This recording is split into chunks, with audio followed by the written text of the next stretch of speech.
el sangrado, las fístulas, las estenosis y la diverticulitis, la inflamación de los divertículos.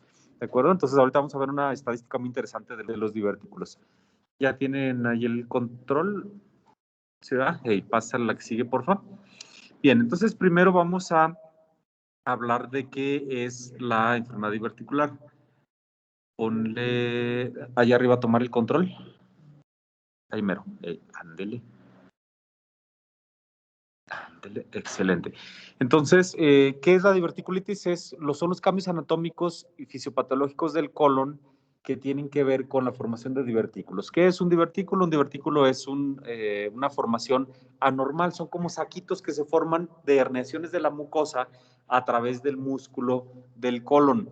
Recordemos que el colon, y ahorita lo vamos a ver un poquito más en la fisiopatología, tiene características especiales que lo hacen diferente del resto del tubo digestivo porque tiene sus capas musculares divididas en una forma diferente, no es la continuación, ya ven, esófago tiene su capa longitudinal y su capa circular que se continúan con las del estómago, se agregan otras en el estómago y luego continúa la capa longitudinal y la capa circular en todo el intestino delgado como continuación de la del estómago. Pero al llegar al colon, la capa circular continúa, pero la capa longitudinal de músculo está compactada en las tres tenias. Y además, las austras que tiene el colon hacen que también sea un movimiento diferente. Esófago, estómago, intestino delgado, inicia una onda peristáltica en la parte superior y continúa a través de todo el tubo digestivo hasta que llega prácticamente allí a la válvula ileocecal. El colon, en sus austras, tiene una modificación de motilidad que hace que cada segmento se pueda mover diferente si es que se quiere mover o si es que no se quiere mover.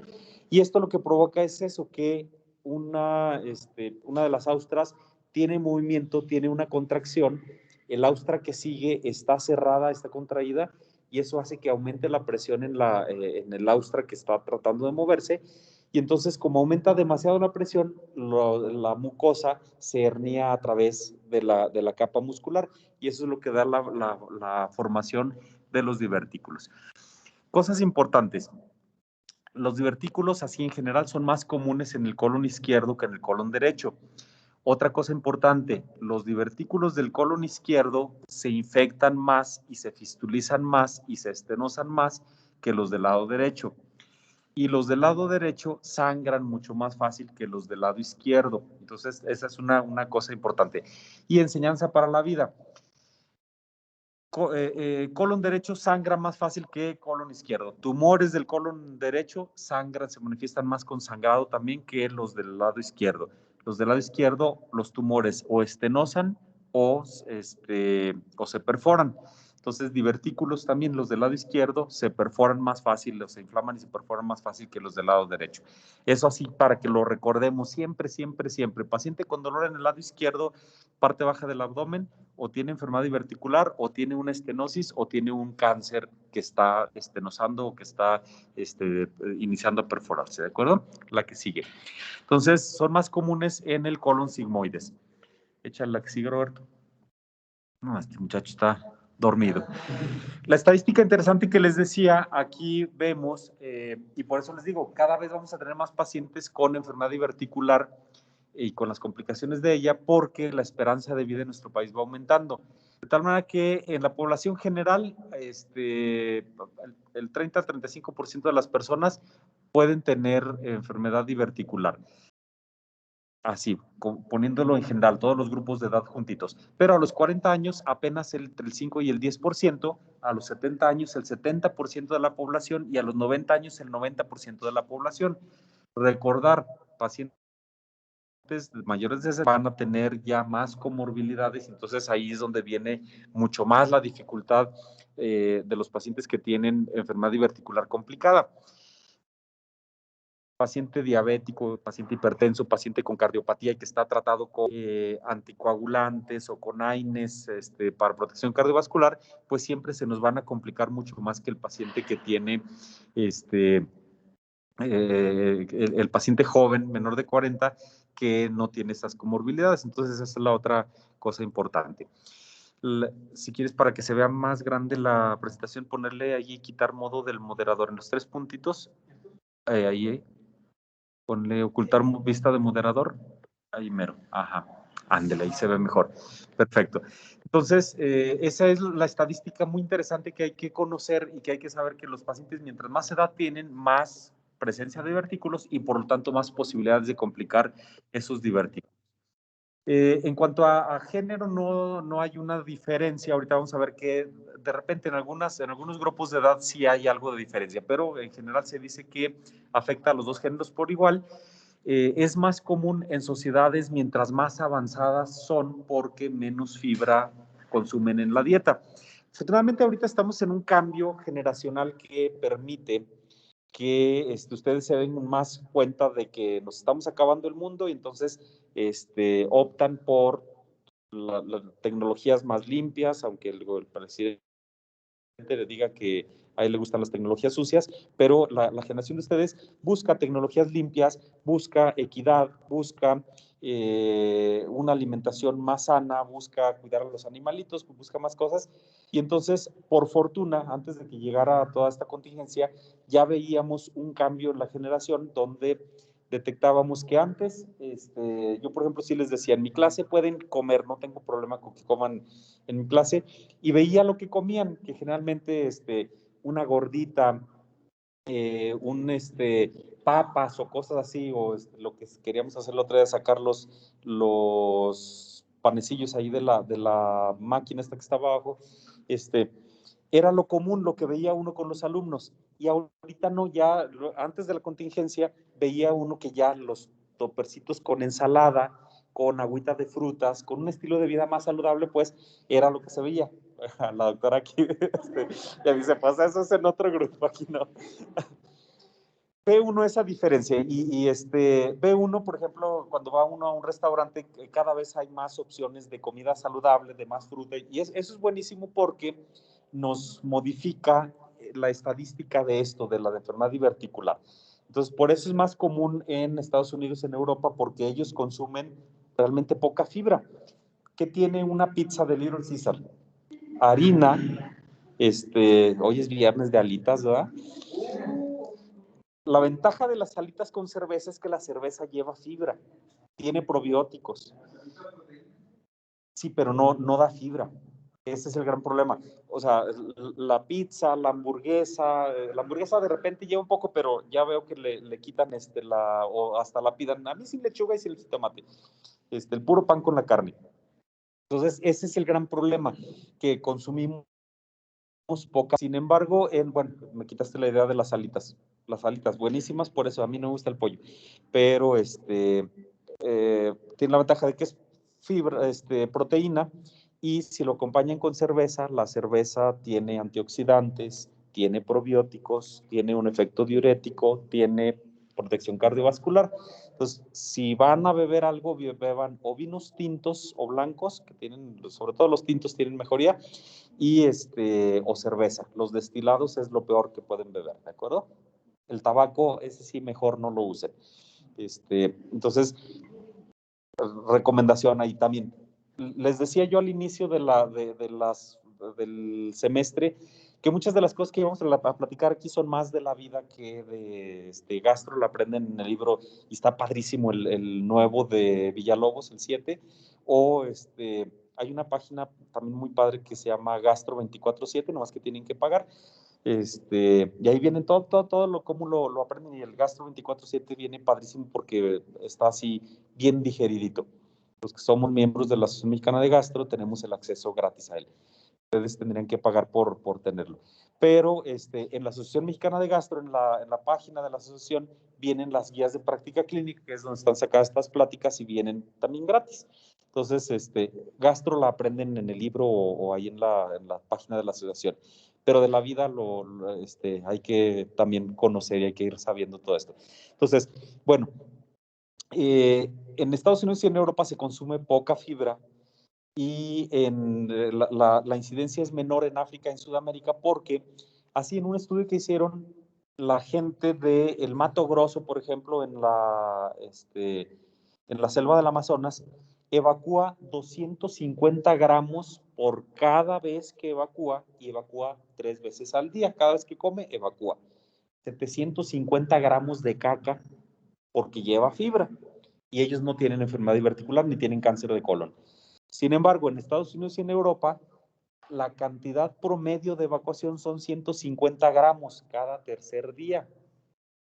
Nada, porque no consumen fibra. De hecho, el contenido de la evacuación son bacterias y es los detritos celulares y la descamación de la mucosa, poca fibra. Entonces, eso hace que tengan más posibilidad de desarrollar enfermedad diverticular. La que sigue, por favor. En cuanto a esto, pues entonces tenemos que ver que las estadísticas que más hay, pues son de Estados Unidos y de Europa. Aquí en México ahorita vamos a ver algo, pero hablando de epidemiología, más o menos cerca de 500,000 de admisiones hospitalarias por enfermedad diverticular complicada, con cualquiera de las complicaciones que vamos a ver ahorita. 2 millones de consultas externas por enfermedad diverticular en un año y 1.120.000 casos de incapacidades secundarias tanto al sangrado, a las infecciones, a las fístulas, a las estenosis por enfermedad diverticular. Afortunadamente pocas muertes, 3,000 muertes al año, pero siempre sigue siendo una situación compleja, sobre todo en incapacidad y en enfermedad. La que sigue. Entonces, eso sucede. En México se presenta más en personas entre los 40 y los 60 años y sobre todo con obesidad. Recordemos que somos el país con más obesidad que hay en el mundo actualmente, así en general. Y lo que más preocupa es que Aguascalientes es el lugar, ya que sean niños grandes y que lleguen a cirugía, platicaremos del tema de manejo quirúrgico de la obesidad y ahí hablamos también de esa estadística, donde vemos que Aguascalientes es el estado a nivel mundial, primero el municipio con mayor índice de obesidad infantil. Entonces ya tenemos muchos niños gordos, vamos a tener muchos adultos gordos y entonces aquí en México pacientes entre 40 y 60 años con obesidad son los que más manifiestan enfermedad diverticular. Recordemos que también ese cambio generacional, nuestros padres, nuestros abuelos todavía consumían un poco más de fibra porque su alimentación era diferente, sus costumbres eran diferentes. Luego viene la generación de nosotros entre los 40 y los 60, que ya tuvimos la diferencia de alimentación, poco ejercicio, una alimentación rica en grasas y proteína de origen animal, carnes rojas, muchas harinas y muchos azúcares refinados, y esto provoca entonces mucho más enfermedad diverticular y sobre todo, les digo, en personas con obesidad.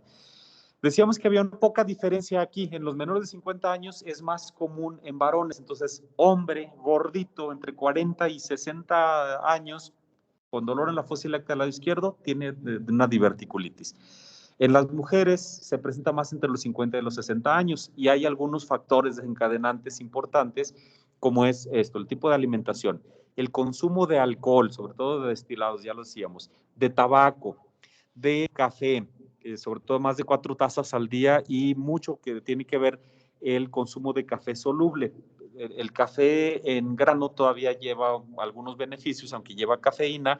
Pues bueno, la ventaja de la cafeína nos despierta, nos mantiene activos, nos da un poquito de taquicardia, nos hace que andemos más activos. Pero si son más de 4 tazas de café al día, aunque sea del de cafetera, que lleva también probióticos, que deja algo de fibrita, que deja algo del residuo, y que es comida para las bacterias buenas de nuestro intestino, cuando son más de 4 tazas de café al día, se vuelve dañino. Entonces, no consuman tanto café. Las grasas, sobre todo de origen animal, la carne roja, y muy importante, sobre todo para la complicación de sangrado, el consumo de AINES. Muchos de nuestros pacientes consumen AINES para dolores, consumen AINES, sobre todo aspirina, aunque sea a dosis bajas, con protección cardiovascular. El cardiólogo siempre les deja su aspirina Protec para protegerse el corazoncito. Los AINES de por sí provocan, al hacer el bloqueo de la COX-1, a nivel del tubo digestivo, nos hace que se formen más fácil los divertículos y nos hace que sangren esos divertículos con mayor facilidad. Y los pacientes que consumen opioides, desde los opioides leves como tramadol hasta los opioides grandes, y también tenemos un problema importantísimo ahorita con las adicciones, cada vez son adictos a productos más potentes y ahorita hay un problema importante con el consumo de fentanilo, que es un opioide, o de morfina como tal. Se consigue todos estos opioides. Recordemos que los opioides lo que hacen es una alteración de motilidad del tubo digestivo y entonces aumentan la presión intracolónica y forman los divertículos. Y pues bueno, ni qué hablar del estreñimiento, es un factor desencadenante muy importante también por eso mismo. El paciente con estreñimiento tiene que hacer mucho esfuerzo, la presión intracolónica aumenta y nos provoca la formación de los divertículos y por lo tanto más posibilidades. Mientras más divertículos hay, más posibilidades de tener complicaciones. La que sigue. ¿Qué es lo que provoca las complicaciones de los divertículos y la formación de los divertículos? Uno, las alteraciones motoras. Decíamos, disminución del contenido intraluminal del bolo fecal se va a asociar directamente con la formación de divertículos. El paciente que tiene enfermedad diverticular tiene 9 veces más tono de su colon que el paciente que no los tiene. Maneja presiones intraluminales hasta de 90 milímetros de mercurio contra 10 milímetros de mercurio, que es la tonicidad normal del paciente que no tiene divertículos. Y lo que hablábamos ahorita, los aspectos anatómicos, las austras que caminan cada una como quiere, la situación de las capas musculares del colon tienen que ver con la formación de los divertículos. Y la debilidad propia de la pared con una teoría de los vasos perforantes que dice que donde entran los vasos nutricios en el colon también son sitios de debilidad natural y nos van a provocar problemas. ¿La que sigue? Entonces, eso nos lleva a la fisiopatología. Cosas importantes en enfermedad diverticular. Hasta el 20% de los pacientes que tienen divertículos van a presentar síntomas. Entonces, si dijimos que a los 90 años el 90% de la población tiene divertículos, échenle cuentas de cuánto representa el 20% de ese 90, que van a presentar síntomas, ya sea desde dolor, sangrado, estenosis, fístulas o inflamación e infección. La mortalidad realmente es baja, lo que decíamos allí, 500,000 de hospitalizados, pero apenas 3,000 muertes al año en Estados Unidos. Pero, como la gente no conoce la enfermedad diverticular, la mortalidad es mayor en el primer ataque, cuando el paciente tiene el primer sangrado o cuando el paciente tiene el primer episodio de dolor por enfermedad diverticular, es más alta la posibilidad de que tenga sangrado porque se va a tardar más en buscar la atención médica. Hasta la mitad de los pacientes que requieren hospitalizaciones van a necesitar una cirugía, tanto para controlar el sangrado, como para resolver la estenosis, como para controlar o resolver una fístula del tubo digestivo o la inflamación y la infección de la enfermedad diverticular. Y 1/3 de los pacientes van a tener un segundo ataque entre los 3 y los 5 años siguientes al ataque inicial. Y esto va aumentando el 33% entre los 3 y los 5 años. Cuando ya se tiene el segundo ataque de enfermedad diverticular complicada, cualquiera que sea la complicación, luego se convierte en el 50% de posibilidades de nuevo ataque. Eso también es importante porque el paciente que ya tiene los divertículos y que se complica es un paciente que cada vez va teniendo más posibilidades de mayores complicaciones. Las complicaciones, como ya lo hemos dicho ahorita, abscesos, sangrados, fístulas, la que sigue, y se presentan hasta en el 60% de los pacientes. Por lo tanto, entonces hablaremos de qué es diverticulosis y de las complicaciones. Diverticulosis, la presencia de los divertículos. Decíamos, a los 70 años el 70% de la población y a los 90 años el 90% de la población va a tener diverticulosis y entonces muchos de ellos van a tener o dolor o sangrado o fístulas o complicaciones infecciosas, las que siguen. Entonces, hablando de cada una de ellas, hemorragia es una de las causas más comunes de complicación de los divertículos y representa la primer causa de hemorragia digestiva baja profusa, la presencia de enfermedad diverticular. De allí siguen las angiodisplasias en el colon y luego los tumores del colon y otras causas de sangrado. Pero entonces, cuando ustedes vean un paciente con sangrado digestivo bajo profuso, piensen luego en divertículos. Se presenta con los datos de hematoquesia, es decir, evacuación con sangre, pero es una evacuación que tiene la característica de que tiene la oportunidad de contener el paciente. Tiene las ganas de evacuar, dice, al ratito voy, y cuando va y evacúa, lo que evacúa es sangre fresca o sangre a veces de color marrón. Dijimos que los divertículos que más sangran son los del lado derecho. Entonces, en lo que hace el tránsito y tiene fermentación por las bacterias y todo eso, puede ser una evacuación de color café, así, de color marrón, pero sangre, coágulos o sangre fresca. La mayoría de los pacientes que tienen sangrados digestivos bajo secundario de divertículos, primero, por fortuna se autolimitan con tratamiento, sin tratamiento, y a pesar del tratamiento, la mayoría dejan de sangrar solitos.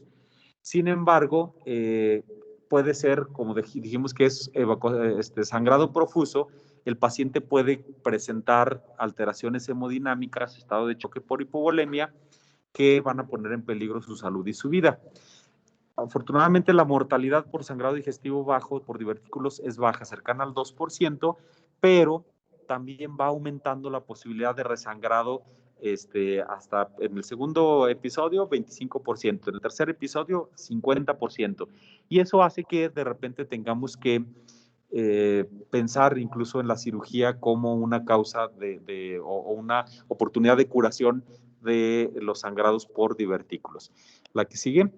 ¿Cómo se manifiesta el paciente con enfermedad diverticular complicada con sangrado?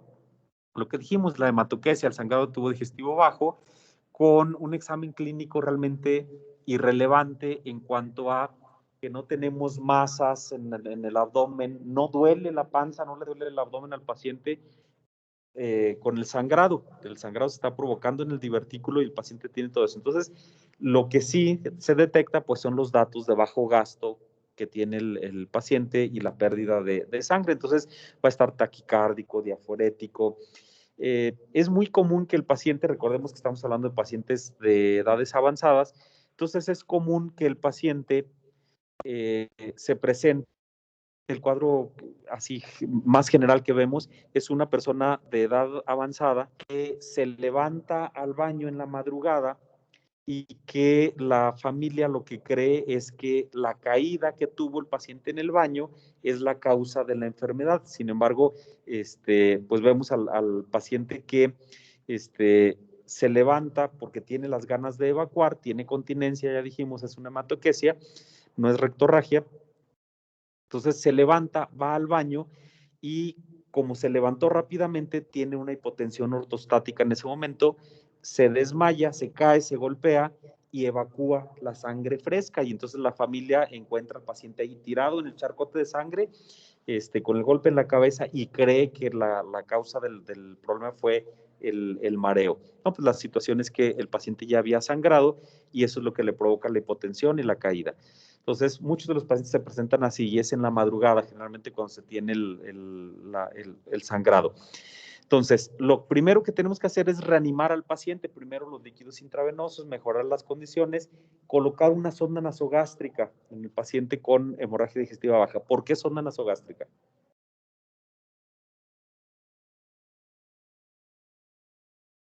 No. La hidratación la vamos a hacer intravenosa.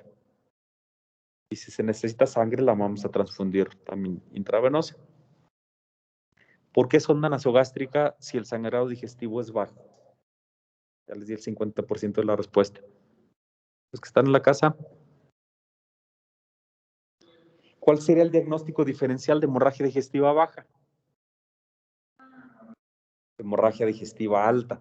Entonces, se coloca una sonda nasogástrica porque el paciente puede tener el sangrado, la evacuación con sangre, y la causa puede ser una úlcera gástrica, entonces el sangrado digestivo alto, o varices. Varices esofágicas, el sangrado varicial, que ya lo habíamos visto, no es tan fácil que pase hacia allá, ese sí se manifiesta mucho más con hematemesis, pero úlcera gástrica en un paciente con operado de funduplicatura, por ejemplo, o con buen tono del esfínter esofágico inferior, puede sangrar por tubo digestivo superior en el estómago y luego un tránsito rápido, porque recordemos que la sangre es muy irritante desde el tubo digestivo, y entonces el diagnóstico diferencial es ese. Por eso hay que colocar sonda nasogástrica para protección de la broncoaspiración que puede tener el paciente. Y una rectosigmoidoscopia o una colonoscopia para diagnóstico, y que tiene la ventaja de que aparte puede ser terapéutica. La que sigue. Entonces, lo que hacemos es eso, reanimar al paciente con líquidos intravenosos, conseguir sangre y hacer los estudios pertinentes para llegar a diagnóstico. Ese diagnóstico lo podemos hacer con varias formas, dijimos, colonoscopía. La colonoscopía tiene la ventaja de que puede ser diagnóstica, puede ser terapéutica, tiene hasta el 86% de éxito, y la desventaja es que hay que preparar al paciente con los laxantes para poder hacer el estudio, y es un estudio que se tiene que hacer con anestesia, entonces no es inocuo. Y tiene otro problema, la colonoscopia requiere de por lo menos 1 mililitro por minuto de sangrado para detectar el sitio donde está sangrando. Tiene la ventaja de que puede ser terapéutica, entra el colonoscopio, identifica el sitio de sangrado, puede quemar, poner frío, inyectar sustancias para que deje de sangrar. Esa es la ventaja de la colonoscopia diagnóstico terapéutica. Cuando no se detecta el sitio de sangrado porque es una tasa baja de sangrado, podemos tener de todas maneras la ventaja con la colonoscopia de que ve de aquí para acá hay sangrado, de aquí para allá ya en la parte proximal no hay sangrado. Los endoscopistas, que son buena onda, inyectan un colorante, puede ser rojo carmín, puede ser azul de metileno, puede ser cualquier colorante, lo inyectan en la pared del colon, sobre todo en los sangrados profusos, y eso permite que cuando nosotros tengamos al paciente con resangrado, con la indicación de cirugía, entra uno a la cirugía y va y busca directamente, en lugar de andar buscando dónde se ve hacia atrás luz el sangrado, se busca el tatuaje que hay en la pared del colon. Entonces quiere decir que de ahí para adelante, para la parte distal, es donde tenemos el sitio de sangrado, porque también cuando sean niños grandes y veamos este tema en cirugía, vamos a hablar de eso, de las opciones quirúrgicas. Ahorita no se las platico para que le echen ganas y lleguen a cirugía. Entonces, luego hace uno esa operación tiburón, ir cortando de a cachitos, y nomás no dejan de sangrar, no deja de sangrar, y son 3, 4 entradas a quirófano, o bien quitar todo el colon, que tampoco nos conviene. Entonces, es la ventaja y la desventaja de la colonoscopia. Otra opción que tenemos es la arteriografía. La arteriografía tiene la gran ventaja de que requiere apenas 0.5 mililitros por minuto, y que aparte de ser diagnóstica, también es terapéutica. Problema con la arteriografía: no hay equipos de hemodinamia, y sobre todo con radiólogos intervencionistas que puedan hacer la arteriografía en cualquier momento cuando está la urgencia con el paciente. Sin embargo, cuando se tiene, tenemos esa ventaja. Requiere una tasa de sangrado más baja, nos permite identificar incluso la rama donde está sangrando, y le inyectan ellos gelatinas, esponjas, le ponen papaverina, le pueden poner sustancias pues que provocan vasoconstricción y deja de sangrar, o bien las esponjitas especiales, ahí se hace un émbolo y con eso deja de sangrar. Entonces tiene esa ventaja la arteriografía. Otro estudio es la gammagrafía. Arteriografía y colonoscopia tienen la ventaja de que son diagnóstico terapéuticas. Gamagrama tiene la gran ventaja de que requiere apenas tasas de sangrado menores de 1 mililitro por minuto, 0.005 a 0.1 mililitro. Entonces, sí nos detecta sangrados más pequeños, que son los que ponen el problema. El paciente sangra, sigue sangrando, no se detecta por colonoscopia, no se detecta por arteriografía, entonces se envía a gamagrama. El gamagrama se hace con eritrocitos marcados con tecnesio 99, se mete al paciente a la camarita de la radiación y se va evaluando dónde tiene la pérdida. Problema: dijimos que los divertículos que más sangran son los del lado derecho. Entonces, si sangran divertículos en el lado derecho cerca del ángulo hepático del colon, por ejemplo, cerca del ángulo hepático también tenemos el estómago, tenemos el duodeno. Entonces, cuando hablábamos del mismo estudio de gamagrama en sangrado digestivo alto, entonces decíamos que ese es el gran problema. Nada más se ve una mancha aquí en el hipocondrio derecho, entonces no sé si lo que sangra es estómago, es duodeno o es realmente el colon. Tiene ese gran problema, pero detecta el sitio de sangrado con tasas más pequeñas. La que sigue, y nada más me dice dónde está el ladrón, pero no me da permiso no me da la oportunidad de ir a atraparlo. Entonces, no es terapéutica, tiene ese gran problema. Tratamiento, decíamos, afortunadamente el 80% de los pacientes que sangran se van a autolimitar. Con la colonoscopía, con la arteriografía, podemos controlar esto.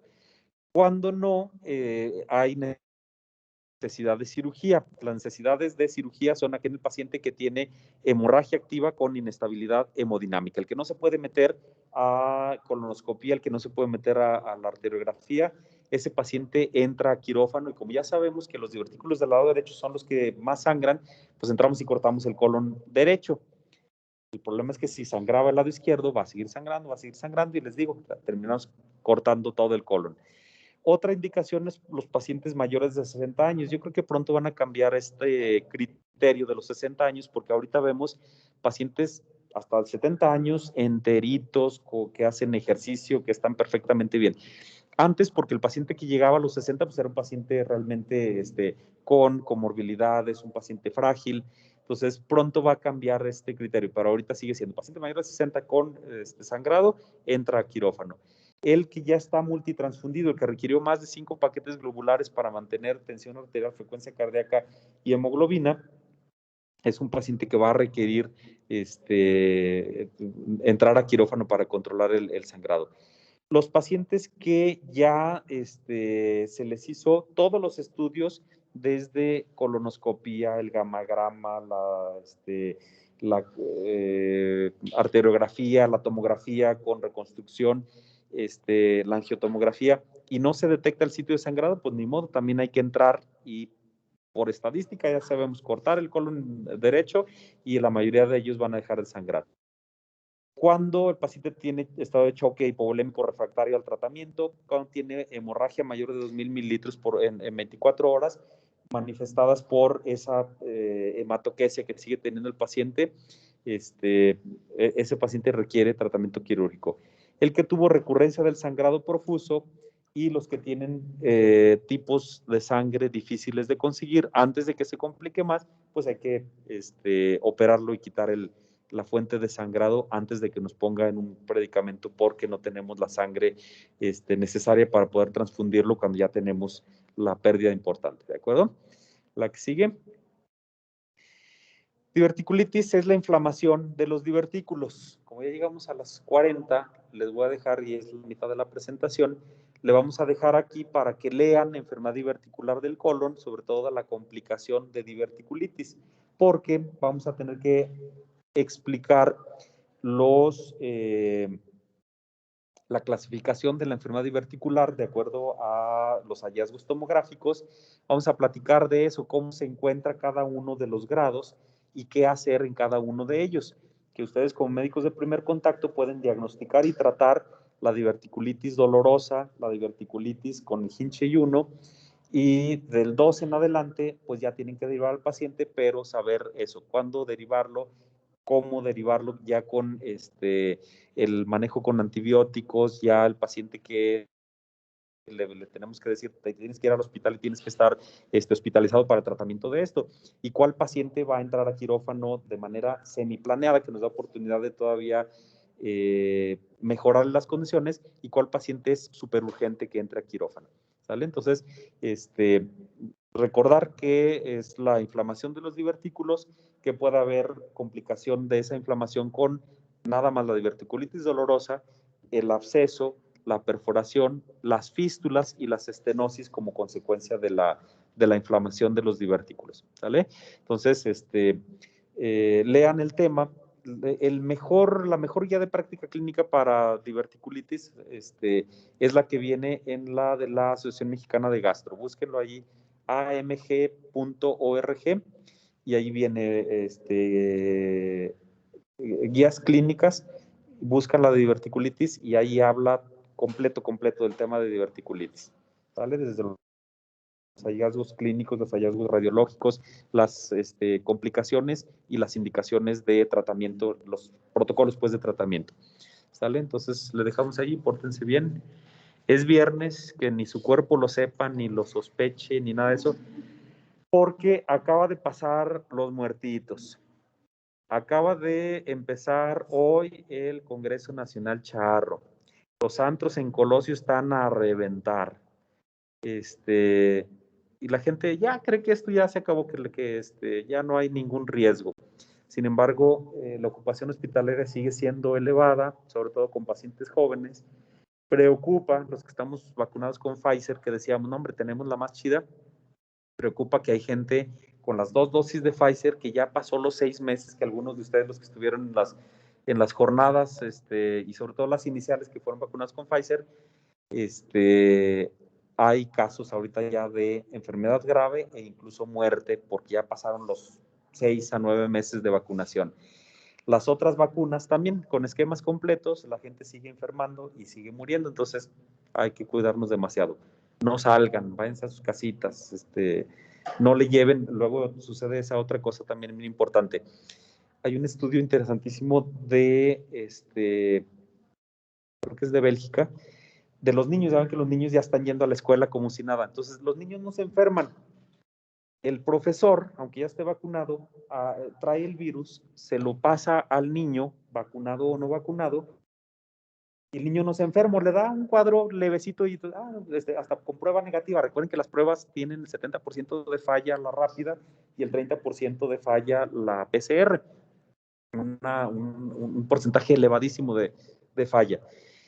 El niño le va y visita a los abuelitos, entonces los jóvenes y los niños que están yendo a la escuela son los que están infectando nuevamente a los abuelitos con lo mismo. Fueron los primeros que se vacunaron, se les puso cualquier vacuna que ustedes quieran hace ya más de 6 meses, entonces ya disminuyó la eficacia de protección que tienen y los abuelitos se están volviendo a enfermar. Los chinos van en la 5ª ola, ya se volvieron a encerrar. Entonces, el problema es que nosotros no entendemos. Tuvimos 3 meses desde el primer caso como para poner las barbas a remojar. Tuvimos 2 meses con lo que pasaba en Europa y seguimos sin remojar las barbas. Apenas vamos nosotros en la 3ª ola y tenemos la variante Delta con sus subtipos, que es la que se está brincando, que fue la que puso el problema en la India, pero nosotros pues, somos más fregones que los de la India, entonces a nosotros nos vale, nosotros a la mexicana, y ya nos acostumbramos a que Aguascalientes tiene 10 muertos diarios. Ya